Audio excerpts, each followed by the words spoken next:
இப்போ வந்து சகோதரர் விஜயா இருக்கட்டும், அண்ணன் திருமாவா இருக்கட்டும், இவங்க அதுக்கு உண்டான பதில் சொல்லணும். எனக்கு உண்மையில அவங்க திருமாவளவன் சொந்தமாக சிபிஎஸ்இ பள்ளிக்கூடம் நடத்துவதாக அண்ணாமலை கூறியது குறித்து செய்தியாளர் எழுப்பிய கேள்விக்கு மதிமுக எம்பி துரை வைகோ பதிலளித்துள்ளார். கடந்த சில வருடங்களாக தமிழக அரசுடைய முயற்சியில் வந்து அந்த ஸ்டேட் சிலபஸையும் பொறுத்த வரைக்கும் கிட்டத்தட்ட சிபிஎஸ்இ சிலபஸ் அளவுக்கு அப்கிரேட் பண்ணிட்டாங்க. அது ஜனங்களுக்கு வந்து ஒரு இது இருக்கு. சிபிஎஸ்இ படிச்சாதான் பிள்ளைங்க வந்து நீட்ல பாஸ் ஆக முடியும் செய்யணும் ஒரு இது இருக்கு.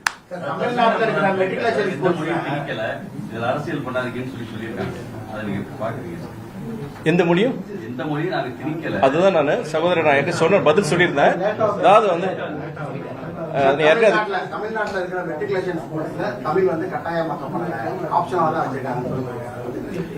அதாவது தமிழ் பொறுத்தவரைக்கும் இன்னைக்கு வந்து எல்லா இடங்களும் நீங்க பிரைவேட் ஸ்கூல்ஸா இருக்கட்டும், நீங்க கவர்மெண்ட் ஸ்கூல்ஸா இருக்கட்டும், எல்லா இடத்துலயும் தமிழ் வந்து இருக்கு. தமிழ் இல்ல நம்ம மறுக்க முடியாது. கட்டாய கல்வி ஆக்கணுங்கிறது தான் நம்மளுடைய இதுதான். அதாவது தமிழ் பொறுத்த வரைக்கும் இங்க இருக்கிறவங்க, தமிழ்நாட்டில் இருக்கிறவங்க கண்டிப்பா தமிழ் கத்துக்கணுங்கிறது தான்.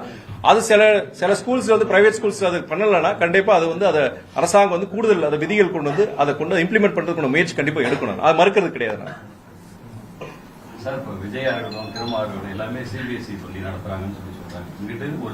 அதாவது நீங்க வந்து விஜய் சகோதரர் விஜய் நடத்துறாரு, அண்ணன் திருமா சிபிஎஸ்இ ஸ்கூல் நடத்துறாரு, இதெல்லாம் வந்து யார் சொல்லியிருக்கிறாங்க? அண்ணாமலை சொல்றதெல்லாம் நம்ப முடியுமா? பிரஸ் கிட்டே உங்ககிட்ட கேட்கிறேன், இத்தனை பேர்கிட்ட கேட்கிறேன்.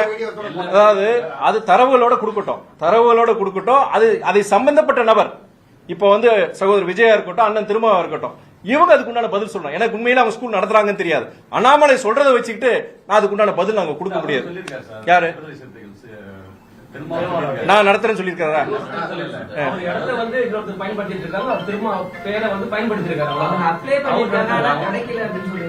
அதாவது இந்த வாதம் இருக்கு இல்லையா, இந்த மாதிரி சிபிஎஸ்இ எதுக்குறாங்க, சிபிஎஸ்இ எதுக்குறாங்க, மும்மொழி குழு எதுக்குறாங்க, அவங்க வந்து இந்த மாதிரி பள்ளிகள் நடத்துறாங்க அப்படின்னு சொல்றது வந்து அந்த சம்பந்தப்பட்ட நபர் அதுக்கு உண்டான பதில் கொடுக்கணும். நான் பொறுத்த வரைக்கும் இப்ப நான் நடத்துறேன்னா, நான் நடத்துறேன்னா என் பிள்ளைங்க வந்து ஹிந்தி படிக்கிறாங்களா நான் சொல்லணும். நீங்க இந்த கேள்வியை கேட்கலாம். அதுக்கு உண்டானது பொறுத்த வரைக்கும் என்னுடைய பதில், என்னுடைய இயக்கம் மதிமுக எங்க தலைவரோ இல்லாட்டி பக்கத்துல மாவட்ட செயலர் உட்கார்ந்துருக்காங்க, இவங்க ஏதாவது ஸ்கூல் நடத்துறாங்கன்னா இந்த கேள்வி கேட்கலாம். கண்டிப்பா அதுக்கு உண்டான பதில் நான் கொடுக்கணும்.